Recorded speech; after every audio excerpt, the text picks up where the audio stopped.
Les agents de la BMCRF, la Brigade mobile de contrôle économique et de répression des fraudes, reçoivent les encouragements de leur ministre de tutelle pour leur travail titanesque de contrôle et de veille sur les prix des denrées de première nécessité. Ils ont été félicités et invités à rester toujours en alerte maximale pour garantir des produits accessibles et de qualité aux populations.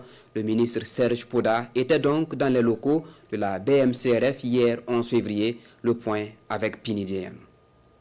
La brigade mobile de contrôle économique et de la répression des fraudes BMCRF abat un boulot inestimable en matière de lutte et de répression contre la fraude. Dans ses locaux aujourd'hui, elle reçoit un visiteur de marque, le ministre de l'Industrie, du Commerce et de l'Artisanat. Serge Nyanyodem Poda a fait le déplacement pour encourager les agents, mais également les inviter à redoubler d'efforts dans la répression contre la spéculation des prix en ces périodes. Que ce soit en termes donc de vente de produits impropres à la consommation, que ce soit en termes donc de vente de produits dont les prix sont exagérément fixés, que ce soit en termes donc de vente de produits pour lesquels ils n'ont pas les autorisations, ils ont sur le terrain et travailler à mettre fin à cela, à décourager tous ceux qui veulent s'adonner à cela.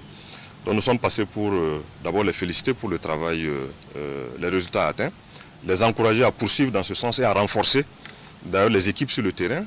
Comme vous le savez, nous sommes à quelques jours du jeûne musulman et du jeûne chrétien, période au cours desquelles certains acteurs s'adonnent à des comportements qui sont malsains, en faisant soit des pénuries, soit des rétentions donc, de stock ou en imprimant de façon trop exagérée vers le haut le prix de certains produits pour lesquels les prix sont déjà arrêtés. Et ce n'est pas tout.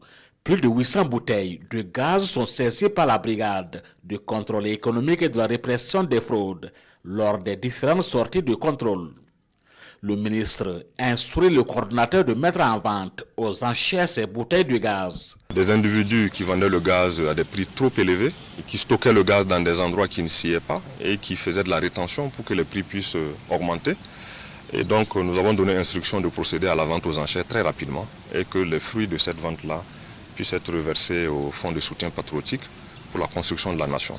Et la brigade mobile de contrôle économique et de lutte contre la fraude sera chaque jour sur le terrain pour jouer son rôle pour assainir les circuits du commerce. Le temps de la sensibilisation est terminé selon le ministre. Il invite par ailleurs tous les acteurs du commerce à s'inscrire résolument dans le respect de la réglementation en la matière.